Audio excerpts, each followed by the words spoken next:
தஞ்சை மாவட்டம் திருவிடைமருதூர் சட்டமன்ற தொகுதிக்கு உட்பட்ட மணலூர் உள்ளிட்ட பல்வேறு பகுதிகளில் இடிந்து விழும் தருவாயில் உள்ள கட்டிடங்களில் கிராம நிர்வாக அலுவலகங்கள் பணியாற்றுகின்றனர்.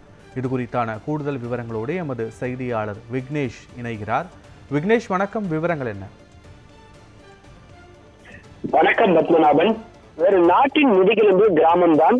அப்படி கிராமங்கள் தோறும் முக்கிய ஆவணங்களை பாதுகாப்பதிலும் கிராமத்தின் அனைத்து நிலங்களின் உரிமைகள் குறித்து சான்றுகள் வழங்கும் வகையில் செயல்பட்டு வரக்கூடியவை கிராம நிர்வாக அலுவலகங்கள். இப்படி முக்கியத்துவம் வாய்ந்த கிராம நிர்வாக அலுவலகங்கள் தஞ்சை மாவட்டம் திருவிடைமருதூர் சட்டமன்ற தொகுதியில் பல்வேறு பகுதிகளில் இடிந்து விடக்கூடிய அவல நிலையில் செயல்பட்டு வருகிறது. அந்த வகையில் திருவிடைமருதூர் சட்டமன்ற தொகுதிக்குட்பட்ட திருப்பனந்தாள் ஊராட்சி ஒன்றியம் மணலூர் கிராமத்தில் உள்ள கிராம நிர்வாக அலுவலகம் முற்றிலுமாக இடிந்து விழக்கூடிய சூழ்நிலையும் உருவாகியுள்ளது. இந்த அலுவலக கட்டிடத்தில் பல்வேறு பகுதிகளில் வீழ்ச்சி ஏற்பட்டு அவ்வப்போது காரைகள் இடிந்து விழக்கூடிய நிலையும் ஏற்பட்டுள்ளது. மேலும் மின்சார இணைப்புகள் கூட இல்லாமல் கிராம நிர்வாக அலுவலர்கள் இந்த அலுவலகத்தில் பணியாற்றக்கூடிய அவல நிலையும் உருவாகியுள்ளது. மேலும் கிராம நிர்வாக அலுவலகத்திற்கு அடிப்படை வசதிகள், குறிப்பாக கிராம நிர்வாக அலுவலகத்திற்கு தேவையான கழிவறை வசதி தொடங்கி பல்வேறு அடிப்படை வசதிகளும் இதுவரை அந்த கிராம நிர்வாக அலுவலக கட்டிடத்தில் எதுவும் செய்யப்படாமல் இருக்கின்றது. குறிப்பாக இந்த கட்டிடங்கள் அடிப்படை வசதிகள் ஏதும் இல்லாமல் இந்த கட்டிடங்கள் செயல்பட்டு வருகின்றன.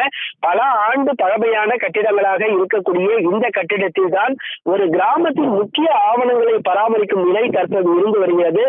மழைக்காலங்களில் இந்த கட்டிடத்தின் மழைநீர் கசிந்து வரக்கூடிய நிலையும் தொடர்ந்து நீடித்து வருகிறது. குறிப்பாக திருவிடைமருதூர் சட்டமன்ற தொகுதியை பொறுத்தவரை கஞ்சனூர், மணலூர், மருத்துவக்குடி, ஆடுதுறை, திருப்பனந்தாள், திருக்கோடிக்காவல், மகாராஜபுரம் உள்ளிட்ட 50க்கும் மேற்பட்ட கிராமங்களில் கிராம நிர்வாக அலுவலகங்கள் இதே நிலையில் தான் நீடித்து செயல்பட்டு வருகிறது.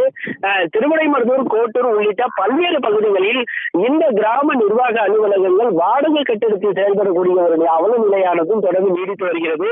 ஒரு நாட்டின் முதுகெலும்பாக செயல்படக்கூடிய கிராமத்தில் அத்தனை ஆவணங்களையும் பராமரிக்கக்கூடிய கிராம நிர்வாக அலுவலகங்களின் நிலை இனியாவது மாறுமா எனும் கேள்வியோடு காத்திருக்கின்றனர் கிராம நிர்வாக அலுவலர்களும் பொதுமக்களும். குறிப்பாக கிராம நிர்வாக அலுவலகத்தை பொறுத்தவரை அத்தனை பதிவுகளையும் அத்தனை பதிவேடுகளையும் ஆவணங்களையும் பாதுகாப்பதில் இது போன்ற கட்டிடங்கள் தொடர்ந்து பாழாகி வருவதால், சேதமடைந்து வருவதால் இதனை பாதுகாப்பதில் பல்வேறு சிக்கல்கள் இருந்து வருகிறது. இது ஒரு பக்கம் இருந்தாலும் இது போன்ற கிராம நிர்வாக அலுவலகத்திற்கு தேவையான கட்டிடங்கள் அமைக்கப்பட வேண்டும் என்று நீண்ட ஆண்டுகளாக பொதுமக்கள் மற்றும் சமூக ஆர்வலர்களின் கோரிக்கை நீடித்துக் கொண்டே இருக்கிறது. பத்மநாபன். காட்சிகளோடு விவரங்களுக்கு நன்றி விக்னேஷ்.